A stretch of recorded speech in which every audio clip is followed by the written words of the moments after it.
or your Oh, Beacon Hill?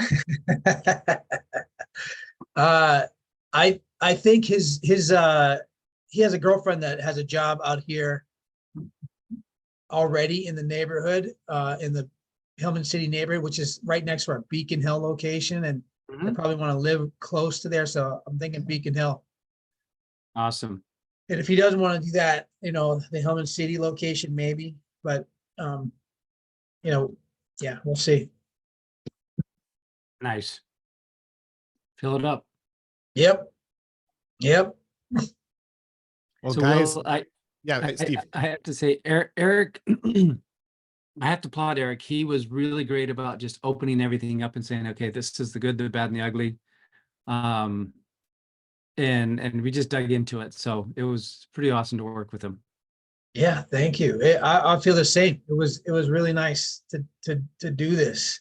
And anyway, I don't want to start the We'll jump into it seminar. later. Yeah, but yeah, it's been great so far. Yeah, this is a very cool thing that we're doing. I love the way that this worked. This is going to be an incredibly valuable masterclass because of how you guys were willing to work together beforehand. Because what we're doing, obviously, and I'll explain this in a minute, but like the idea of you guys, Steve, taking your MBA and your PT ownership background knowledge and applying it to Eric's practice. And Eric, you're a perfect example of someone to do this because you're successful. You've got what you've built, and it really is going to highlight the fact that like the financial piece is um, essential in understanding how we can make decisions, right? Like this whole thing about taking the numbers that we were never trained on and starting to give information for these PT leaders is going to be so useful. It's 1 minute after, and we've got a good half dozen people on the call. I'm sure people are going to continue to filter in. So let's go ahead and get started. Yeah. Guys, welcome to our masterclass today. My name is Will Humphreys. I am so excited to have you guys here on this very special masterclass that will help break through the lack of understanding and training that most of us have regarding our financials. I know me as a PT owner, like the first of all, I thought P and L was P. I thought it was P and L. Like I didn't understand like what those words mean. Like it was like crazy. And then I remember seeing my first P and L and looking at it and being like, I have no idea how to read this.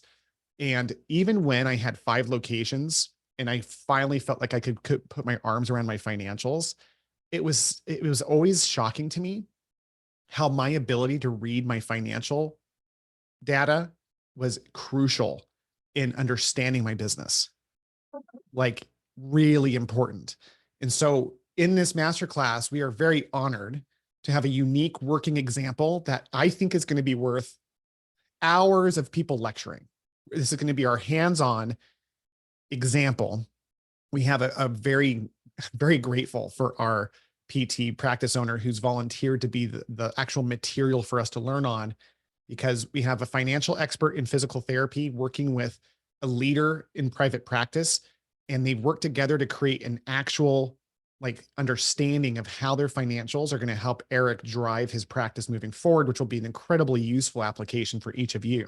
So I first of all just want to acknowledge all of you for taking time to be on this call. There's like a million things you guys could be doing. And for those listening to the recording, same thing. As you're listening to this and learning, just acknowledge yourselves for being here, because this is the type of action that we take that makes all the difference in our business. So we're not going to waste any more time introducing what this masterclass is. Let's get right into introducing the participants, and I'll kick it over. First and foremost, we have Steve Allred, who is a physical therapist and a coach of PT leaders. He is a phenomenal human being. I've known Steve, although more not a very long time. He lives down the street from me. Like he and I have coached similar people over the years. And finally, it was one of our common clients. It's like, you two need to know each other. And so we got together. His background is really unique because he's a physical therapist who graduated from Texas Women's University, but then he went on to get his MBA. And so with his MBA from the University of Washington, he has worked for a number of different companies that I think give him a unique edge as a coach, because he worked in that financial space, working for Blue Cross Blue Shield. He's worked for a publicly traded home health company. And for those of you who don't know, like the publicly traded company level is by far the most, is weighted the most on understanding your financials. Like the pressure to understand and apply those for decision making is everything when you're at the highest level of that business development piece. So Steve has worked in that regard. He currently works now with Practice Freedom University, where he is helping PT practice owners get their arms around their financials and make the best decisions possible. What I love about what Steve does, honestly, is that Steve has a very objective, simple approach that creates massive outcome. Usually with coaching, there's a lot of like leadership concepts and like these things, and he can do that. But what's really useful at the end of the day is the objective measurement of like, here's what you need to know. Here's how you look at this to make decisions in your business. So for today, he has had the chance to meet with Eric Norwood from Washington, who's a private practice owner. Eric is a very successful practice owner who I believe has done more than most in terms of developing his business. And so it's always the strongest leaders who are the most open for being coached. And that was Eric. He volunteered to say, hey, for this masterclass, I'd be happy to meet with Steve. Let Steve look at my financials. And then Eric's agreed to like share, that learning with all of you. So please, when you get a chance, thank Eric and Steve for this time, because they're not just like teaching, but they really work together on the front end so that you can leave here with some financial power that was going to change the way you think about your business. And we're doing all this in less than an hour. So Steve, I'm going to pass it over to you to kick it off from here. Let's leave about 10, maybe 15 minutes for questions at the end. That way people who are here can really apply this into their own businesses. So Yep. Steve, take it away. Awesome. Well, thank you. I appreciate the opportunity. And this was actually a very fun exercise that we did with Eric. And I want to give him a lot of kudos, because it's not easy to really just say, okay, here's my profit loss, here are my books, here's what's going on in my business, and have somebody dig into it, because, invariably we're going to find something that can be done better. It's not about, am I doing it right? Am I doing it wrong? But what can we do differently to continue to push towards those goals? And the reality is, to do that, it takes a bit of vulnerability. And so, Eric, thank you for doing that. As I thought about this and talked with Will about how we approach this, I thought, okay, I could do a lecture. I could tell you what this means and what that means.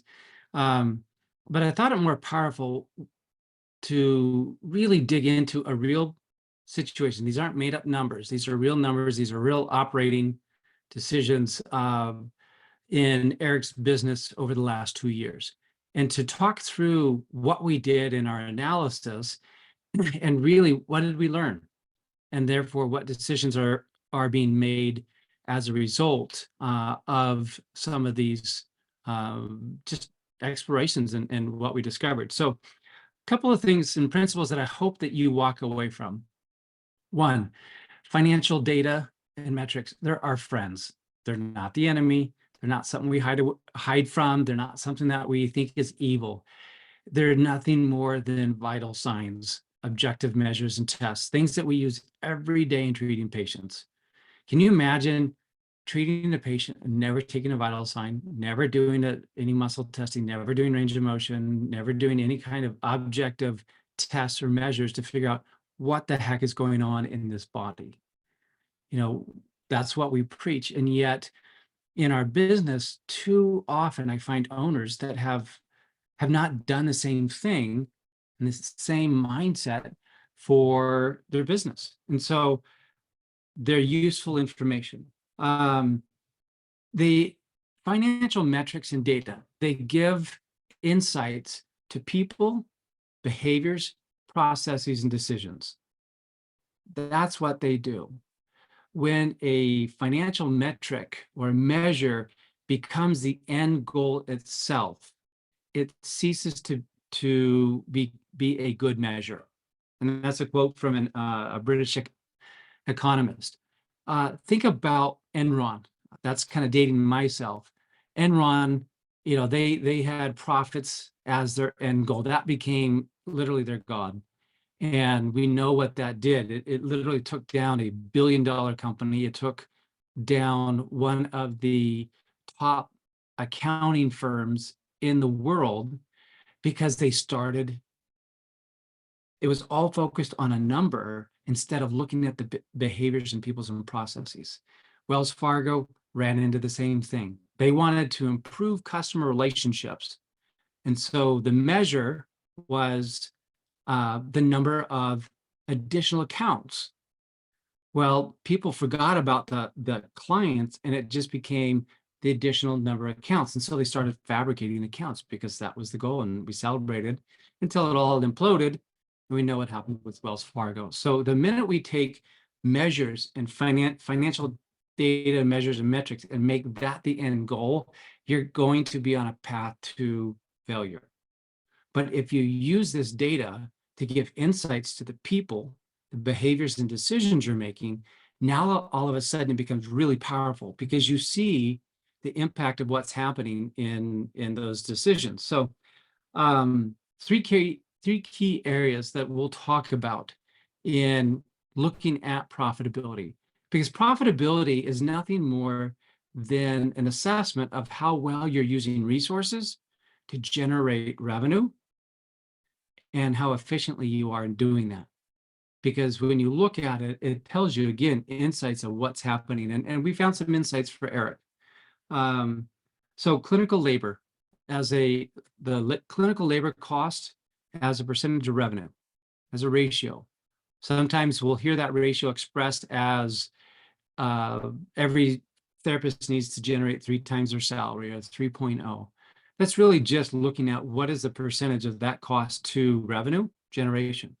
We're going to look at the total labor cost, or what's the admin portion, the non-clinical labor. So when you combine clinical labor and non-clinical labor, how much of that revenue generated is eaten up by that labor cost? If it's too much, well, then there's nothing left over to pay for the operational costs and give yourself a profit. So we look at that. Then the other is your non-labor operational costs. That's like your rent, your marketing, your billing costs, your supply costs. And where there tends to be a problem is in the rent side. It's not that the rent is too much. It's that if you've got a 6,000 square foot facility and 2 therapists, you can't generate enough revenue to justify that space. Now you have a great opportunity to fill it, but you're going to see that problem. So that when I see a rent as a percentage of revenue that gets into the 15, 20, 25%, my first thought is, how big is this space? And invariably, oftentimes I see somebody that has 6,000 square feet that could fit 8 people, and they only have 3.5. And so that gives us an idea of where we need to tackle. Marketing, billing, if your billing is if you're doing in-house billing and it's costing you more than 6 to 7%, you ought to think about, am I being efficient with the resources I have? Can somebody do it better? What's the value there? So those are the kind of the operational main buckets. There's other things in there, but those are the key things that I look for and say, okay, is something out of whack? The last principle that I want you guys to walk away from is the power of the 5 whys. And that really comes from kind of a operational just concept of root cause analysis. When you see a problem or when you see something in your business, ask why. Why is it this way? And then ask why is the answer that answer? You do that 5 times, and most likely before you get to the 5th why, you will get down to the root cause of what's driving that problem in the business. And that's what we did with Eric. So those are kind of the 5 principles that I'm hoping, or 4 principles, you walk away from and that we're going to talk through. And rather than, again, giving a lecture, I just want to take you through what we did and the analysis and what we learned and where we explored to demonstrate how these principles work in a successful business.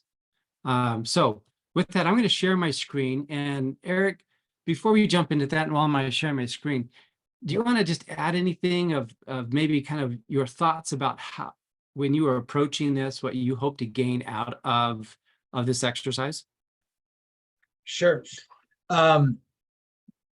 Yeah, so when I saw the opportunity to have Steve look at my business, I really jumped at it because we're coming off of a year that was somewhat stressful. I feel like even though my business has been growing over the last 2 to 3 years, I feel really vulnerable right now. Gone through 23, which was a really down year, and brought on a lot by the inability to find physical therapists and hire physical therapists as we needed to. So I wanted to dive into this with Steve, and it's been a great experience so far. Kind of leave it at that, and we'll get into the numbers. And if you have any questions about my business, I'd be happy to answer them. So, Okay. And so everybody understands Eric has a unique business in that he has three, well, two, but three satellite clinics to the main one. And he provides, and he has partners in them.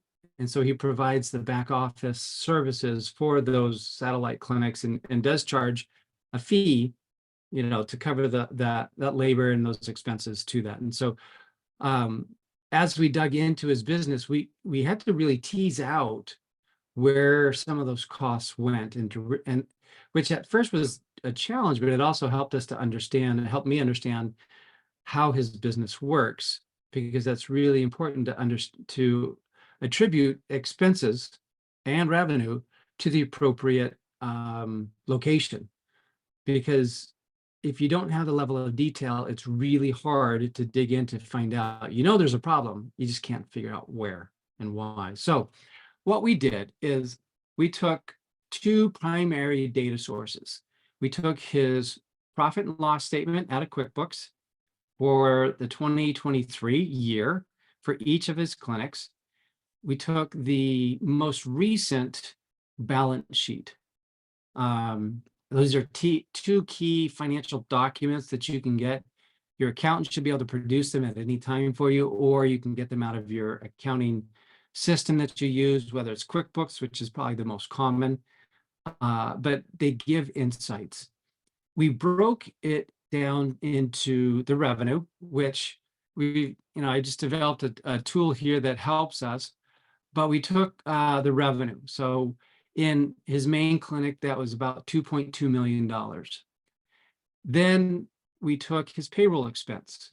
Now, Eric currently does not break out his payroll in clinical and administrative labor costs, which is okay. It doesn't give us quite the detail, but we still were able to dig into things and gain the insights that we needed. But his payroll expense was about 1.3 million for the year. Total expenses a little bit over 2 million, and his non-payroll, so his rent, his marketing, his supplies, payroll taxes, benefit costs, all of those things amounted up to another $720,000. Profit, 193,000, which, good profit. So where we started to get some insights is you'll notice here in this graph that his payroll as a percentage of revenue was about 60%. Ideally, I like to see that no more than 55%. And at a clinic of 2.2 million, I would expect and anticipate to see about a 20% profit, because that gives you your size is big enough that you start to get some economies of scale, and you can generate efficiencies. You also have time and people to be looking at things like your contracts and really saying, okay, how do we optimize things? If you're at the 18%, it's not bad. It's good still. Is there room for improvement? Yeah, there is. So I looked at it from the standpoint and said, okay, I'm hoping to see 20%. What did I see? So we saw a 9% profit. Said, okay, why is that? Well, if I just use my general rules of thumb, and again, these are not hard and fast, somehow financially, I don't know, commandments written in stone. They're just guidelines to help us make decisions.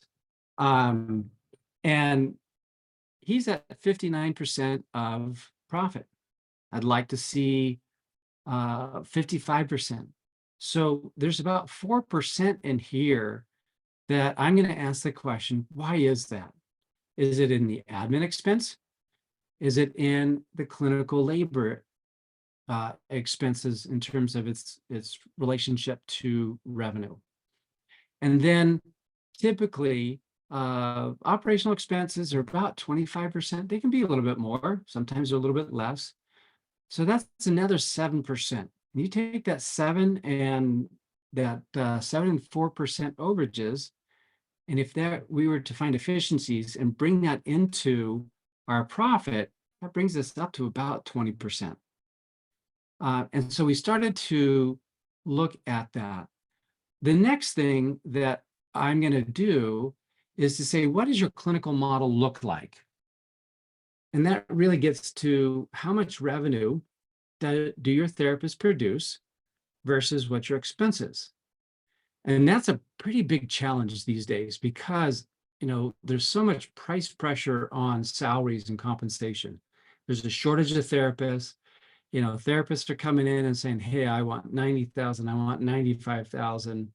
I got 95,000 and a $10,000 sign-on bonus, and I'm a new grad, and I have completely no idea how to practice yet. And you're going to teach me, but hey, pay me more than you pay yourself. These are just some of the challenges that we face today, and it's hard to look at that. So what we did is I take what's your net rate per visit, and an easy way to do that, quick way, take all of your revenue for the prior year, divide it by the number of visits that you had, and there's your net rate per visit.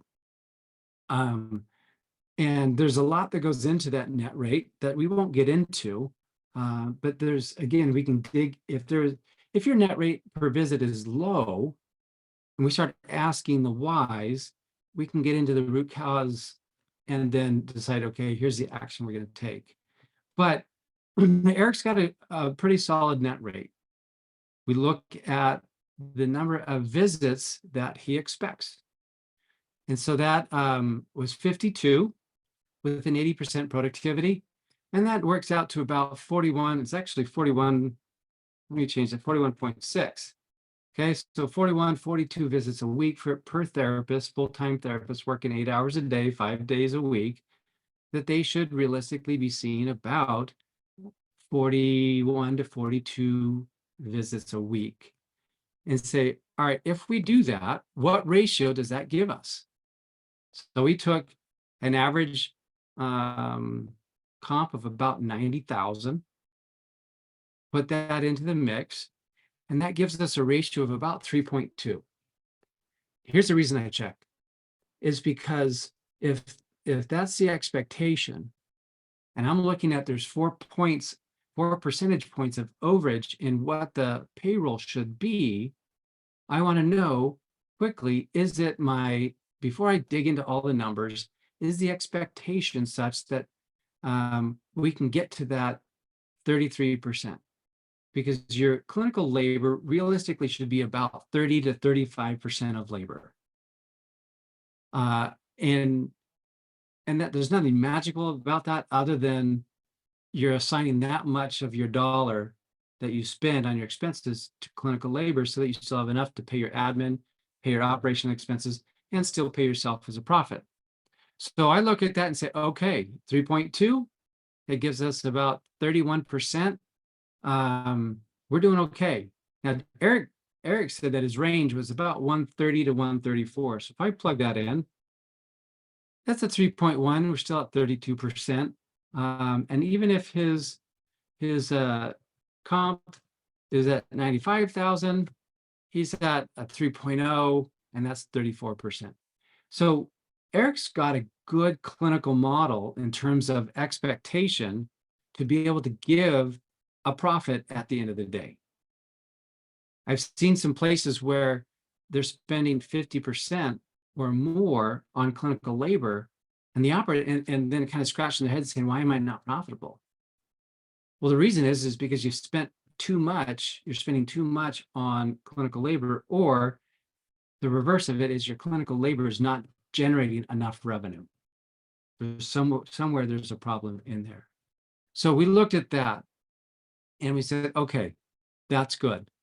Then let's go look at some of these other clinics. Hey, before you jump in that, Steve, I have a Yes. question for you. Yeah. So when you see that, you mentioned some of the causative factors like paying their team too much or their team not producing enough. Right? When you've coached people, what do you see are the typical culprits, the usual suspects that are causing that percentage?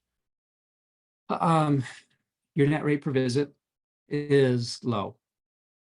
Look, we all want to do one-on-one therapy. The economics of it is that's not possible in some markets. Go take New York. New York gets paid about $70 a visit, $65 is even down to $50 a visit. You will not be in business if you do one-on-one therapy in New York. Period. Doesn't matter what your ethics are, morals are, the numbers are, you just can't do it. Therapists are demanding 95 to 100,000 coming out of school. You're paid $50 to $70 a visit. The only way many of these clinics, if they take insurance, can survive is if they're doing 100 to 120 visits a week per FTE. Wow. And you may say, well, that's just not right. Maybe that is, but the math is such that if you're not in business. So it's to answer your question, Will, it's that mix between what you're getting paid per visit and how many visits per week, per day, each therapist is doing versus what you have to pay them. And I'm guessing that's what you do when you're coaching clients is that once you discover that outage and you see, or that differential, and you see what the factors are, like how much PTs you're making or what the reimbursement is in that state, I'm Right. assuming that's what you do is you coach them on the best strategy, because like for a PT in New York to see that many visits, there's gotta be a number of things you help them see in terms of like ways and methodologies to be able to treat those patients. Or I'm guessing you see underbilling a lot where you're coaching the PT owner to help their team bill appropriately versus underbilling. So I'm sure that's something Yeah. that you help with, right? Absolutely. We look at, what is I work with them and their biller. Okay. And I start posing the questions and help them start to be able to dig into and understand, are they billing appropriately? Are they billing enough? And here's a big culprit, Will. Are they actually collecting? Oh, If you're collecting less than 95% of what you should, you're leaving money on the table. And got it. that will artificially bring down your net rate per visit. And I think what I've seen on my end is that with all that you've just influenced, I know at least when I had my practice before I started getting coaching, Yeah.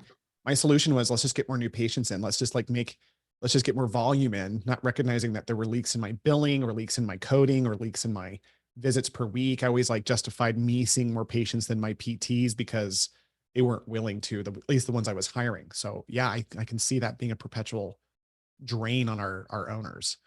Well, Eric, we just had that conversation yesterday, didn't we? About getting more patients and hiring more therapists. What was your observations? What was your takeaways from our conversations yesterday? Well, as you mentioned, the revenue per visit looked pretty good for our clinic, and the area that seems to, the area where we're having the leaking is in what we're seeing for visits a week. We're not getting up to what the expectation is. We're not getting up to the 41.6 visits a week. So that was a takeaway for me, is that I was thinking maybe we need to hire more therapists, but in some ways we really just need to get the therapists to be a little more productive at with their schedules, and making sure that we're filling holes and that they're getting in as many visits as we can, getting close to our max, which for our full-time therapists is about 52 visits a week. So strategies to help address therapists to be more productive with their schedules is kind of what I took away from that for the Hillman City location. So, and that's, so if we go back here and we look at this ratio here, and one of the clinics, they were seeing about 25 visits a week. The expectation is 42. So let's chop in 25. So that right now at the expectation, it's 34%. We put in the actual, that's now 56% of revenue is going just to pay for clinical labor, because they're not seeing enough visits to offset the cost. And so the nice thing is that's a relatively quick fix. Mhm. Bring in some more patients, get them busy, get your therapist busy, and you're going to see the profit margin really change quickly. So, and if you're making 56% and you throw in another 20% for your admin labor expense, you're now at 75% of revenue. There really isn't much left over to pay for your operational expenses, much less have a profit and pay for taxes. So most likely you're going to be in the negative, and that's really what we saw. I want to show something here, because Eric, can you tell us about some of the things that were happening in 2023 that really impacted your business from a cost standpoint? What decisions did you make? Not bad decisions, but they did have an impact. Yeah. So in 23, we had kind of two things hit us all, simultaneously. One, as everyone else is dealing with the same thing, we're trying to find therapists, and if somebody moves, replacing them takes a while. So hiring has been an issue. And also, how I got connected with Rockstar in the first place was trying to figure out how to recruit a little bit better. And then the second thing that what happened is we ended up switching our EMRs, and that's been a challenging process for us. We actually had to switch twice. The first one we went to wasn't working out for us, so we did this a second time. And just doing one EMR switch, is challenging. Doing two within the same year has really been challenging, and kind of strained our collections efforts. So in 2023, we definitely we saw a drop in profits in our main clinic, about almost half from 22, and then in the satellite clinics, we went negative. I think one was like minus, it was negative 32. Another one was, I don't even remember, 100 and something. So it really stressed us, especially in the satellite clinics, because those are relatively new as well. We started those a couple years ago, and they're still growing, and so they're really fragile, and so not being able to hire, and then also not having the collections happening the way we wanted, cut down on our visit volume, and also for the visits that we did see, we were having a holdup on collections.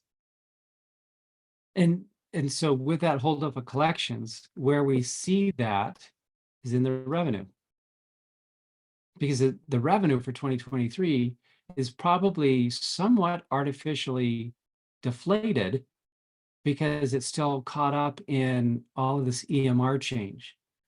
And we'll see that flow through. It'll show up in the 2024 revenue just because of timing. But again, that's going to then impact your net rate per visit, and it's going to impact all these other ratios. But I didn't know that until we started asking the questions of, well, why is it 59%? And so we started to dig into it. Where this becomes important is understanding that decisions made, good decisions about, we need a new EMR, we're opening a new location, we're ramping up our administrative staff to handle all this work, does have a flow-through effect on the profitability. Now, where this becomes really important is understanding, is this a result of our model, meaning the number of visits we see and what the expectation is, things that are routine, our patterns? Or are these one-off decisions that, yes, we made this decision and it impacted 2023, but we're not making that decision in 2024 and 25 and so on. So we're not having to fix something. We're just making sure that we don't have to go through implementation of 2 EMRs again. And in fact, when we look at the first quarter of, let me make this a little bit bigger. When we look at the first quarter, what we noticed, because Eric had already made some changes in terms of staffing and the operational costs, we noticed that his payroll as a percentage of revenue has gone down because he's got better collections and better revenue recognition. So in the past, in 2023, the challenge was, hey, we've done the work, we've incurred the expense, but we haven't collected all of the money. So we see that. We see his operational costs, his non-payroll costs have remained pretty much the same. That's because his lease and his billing costs and things like that have all stayed the same. And you see that profit margin go from 9% up to 22%. And so he's collecting a lot more money. Now look at this. So his profit is 139 in the first quarter. If we go back to 2023, it was 193 for the whole year. So just by making changes, we're seeing in his Hillman clinic a big turnaround from a profit standpoint. And now we understand why. It's not something that we had to fix in terms of how many visits to expect or what the net rate per visit is, but it's working on some of that billing and operational side that we've worked through, or he's worked through, and we're seeing that. But then we jumped into his other locations to look at those. You see a much different picture. That payroll as a percentage of revenue at 85%, because they've got costs there. We found out, we were thinking, okay, they're seeing about 40 patients a week, and productivity and the way it was being measured, the reality is it was probably closer to about 25 or 30. So that really impacted the revenue generation for the payroll. And so you see that, and therefore there's just not a lot left over to pay for everything else. And so one of the takeaways that Eric had that he talked about earlier is, I got to get my therapist busier. I just got to get more patients in the door so these guys are busy and we'll be okay. Another thing that we looked at, and Eric, remind me, is it Renton that had space for about, I want to say 6, 7 therapists, but you're only seeing about 2? Renton has 6, has available. Yeah, it could have 6 therapists, and I think right now is 2.5 FTEs. So if we look at just 2 things, get the current therapist busier, and then get more therapists in the Renton clinic, just those 2 things right there, I will put all my money on the fact that you look at another quarter or the next year, once this is achieved, and you will see these numbers completely flip. And so we dug into that and we said, why? Why is it 85%? This can't be all, non-clinical labor. And that's where we dug into the productivity and the actual numbers. And it said, oh, here's a behavior pattern. Here's a pattern within productivity. And here's how we fix it.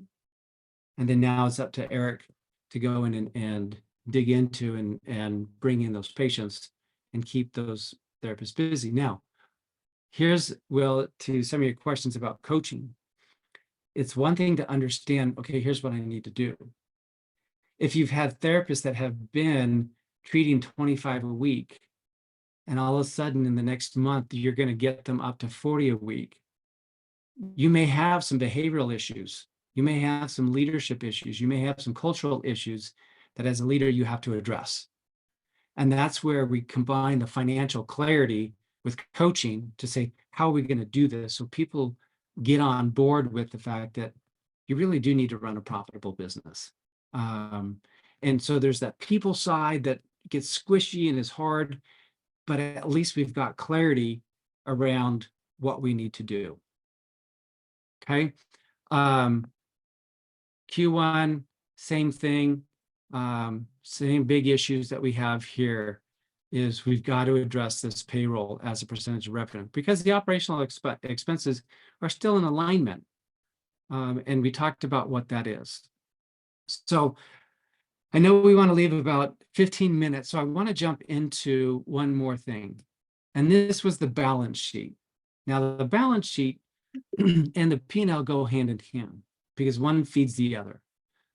Your P&L, your profit and loss statement, is a measure of how well are we producing revenue to expenses and generating profit and therefore cash at the end of the day. That gives us insight. The balance sheet is how healthy is the business. It's like a report card. And so you have the main components of a balance sheet is you have your current assets. Current assets means basically what do I have as an asset that I can convert into cash within 90 days? Hawking equipment doesn't fall into that. That's more like your bank accounts, money market accounts, if you have stocks or investments or something like that, something that you can sell quickly, turn it into cash and use it. Then you have your fixed assets. That's like maybe you own the building, maybe you've got plinths and Alter G equipment, other things like that that are more long-term type assets that you have that help you produce revenue. Then you have current liabilities. These are your credit cards. These are just stuff that you've got to pay off in the next 30 days or so, 90 days max. And then your long-term liabilities, maybe you have a construction loan, you have an SBA loan, whatever that case may be. Think as liabilities eat up cash. That's how you think about it. This is the stuff that's going to consume your cash, because you can have a profitable business, but if you have a lot of liabilities, those liabilities will eat up your cash before it ever hits your pocket. And you'll think, I'm not making any money. Well, yeah, you are. You're just having to spend it on those long-term and short-term liabilities. And then equity, you have retained earnings. These are over the course of time, how much profits have turned into cash that you've put into your bank accounts and not put into your own pocket. Owner's equity, that's typically your draws. And then you have net income, and that's from this last year. How much cash did my business contribute to the overall health, the operations that they contribute? And then you have your total equity. Now, when you look at a balance statement and you see liabilities and equity, those combined will always equal your assets. If they don't, you don't have a balance sheet that's correct. That's just kind of a math check. Where this becomes important is two things. We looked at what's called a quick ratio. And that's nothing fancy other than you're taking your bank accounts, your cash that you have on hand, divided by your liabilities. Because you want to know, if I had to pay off all my liabilities today, could I do it? Would I still have any cash left over? Ideally, this should be over 2. Publicly traded companies, if your ratio is too high, 4 or 5, that means you got a lot of money sitting in cash. And investors don't like to see money sitting in cash because that means it's not deployed to generate more revenue. So you want to have enough, but then you don't have so much or too much. Where this relates to you is if you had a ton of cash. Let's say Eric had $1 million in cash. Well, that's a lot of cash that's doing nothing. It's more than what he needs to keep the business running smoothly with manage any hiccups. So he could either say, I'm going to go out and buy some clinics, or I'm going to give myself a pretty nice payday. And so when we look, so the next thing we looked at was this ratio here and this operating capital ratio. And Eric, what was your takeaway when we talked about the operating capital ratio?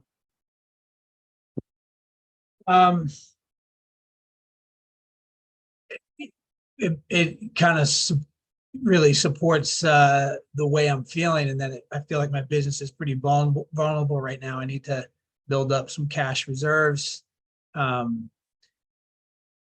that's what I took away from it. It kind of supports the way I was feeling, and it was good to do this process, and that I had some, you know, I had feelings that I was a little bit vulnerable, but I wasn't really sure on how to support that with numbers. And this is clearly showing to me that I need to, increase the money in my bank.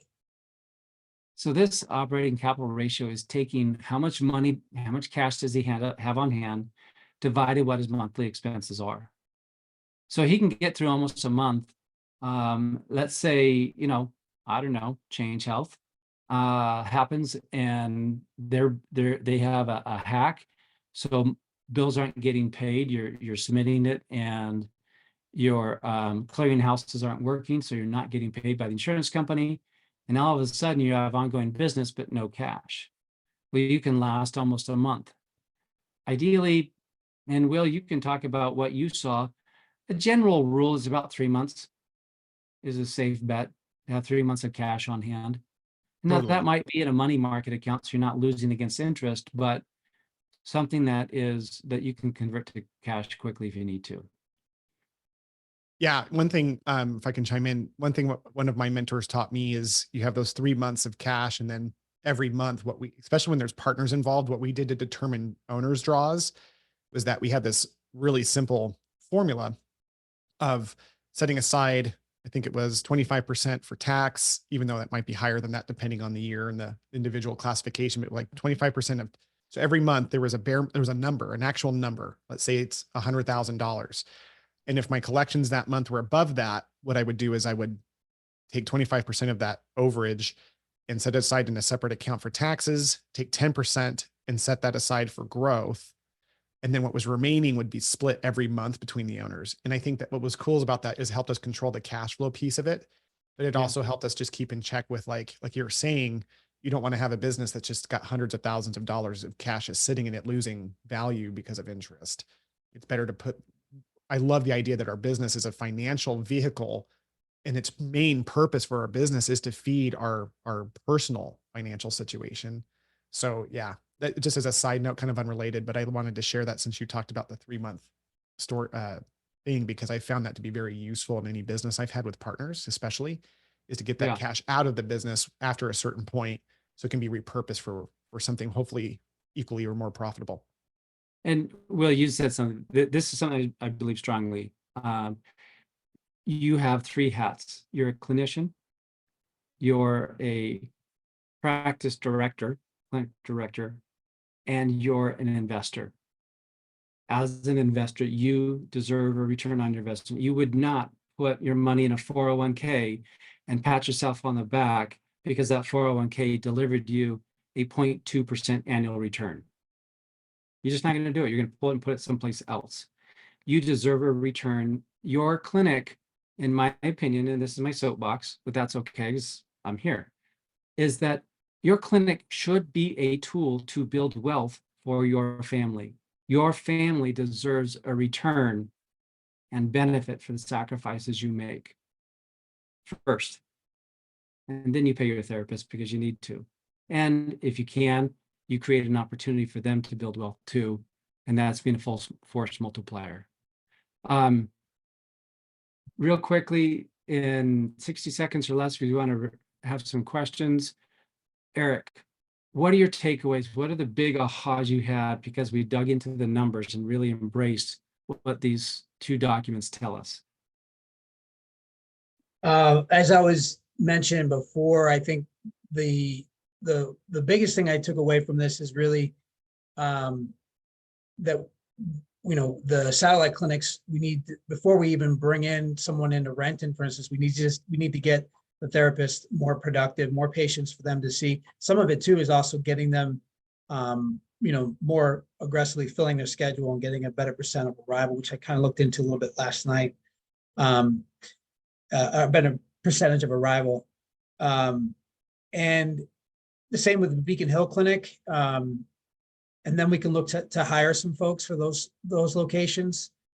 I also walked away thinking, after I looked at my Q1 numbers and initially thinking, oh, maybe we're doing a little bit better, I wasn't really confident in that. And being able to go through the numbers with you and kind of understanding it a little bit better has given me a little bit more confidence that the main clinic we're actually kind of going in the right direction. We're pulling out of some of the struggles we were having. And that gave me some good peace of mind, because I still kind of, wake up in the middle of the night stressing from, I'm having 2023 nightmares still.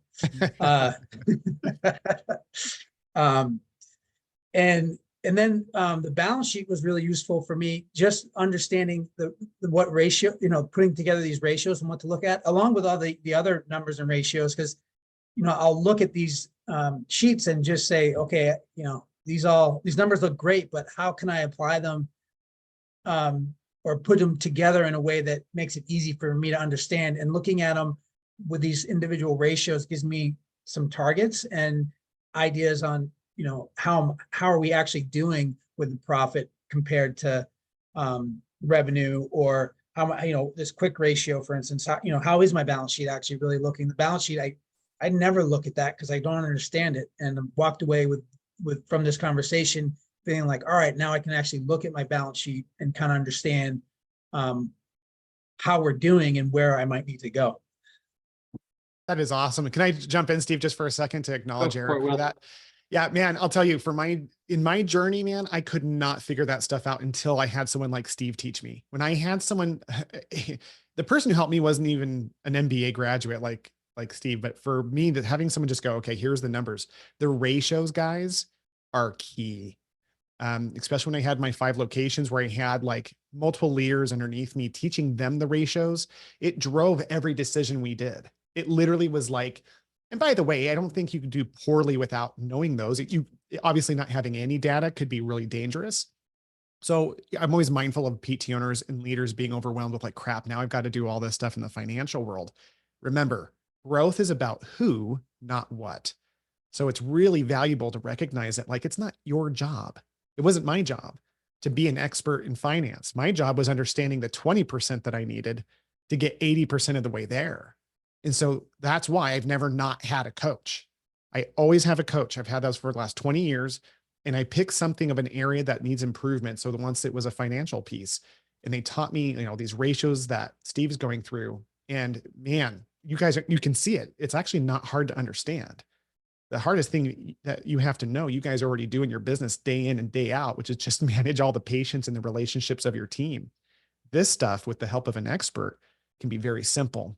And so, yeah, I just want to acknowledge Eric for your, first of all, just your willingness to share. Can give them all just a little bit of applause, even if you can't hear you, because that was incredibly, I tell you, whenever I've shared my financials in a group, it feels a little bit like, my pants are down. Everyone's seeing everything that's going on, and it can be very scary. So thank you, Eric, for that. What questions do you guys have for Steve? We've got about 7 minutes left. What questions might you have for Steve or Eric?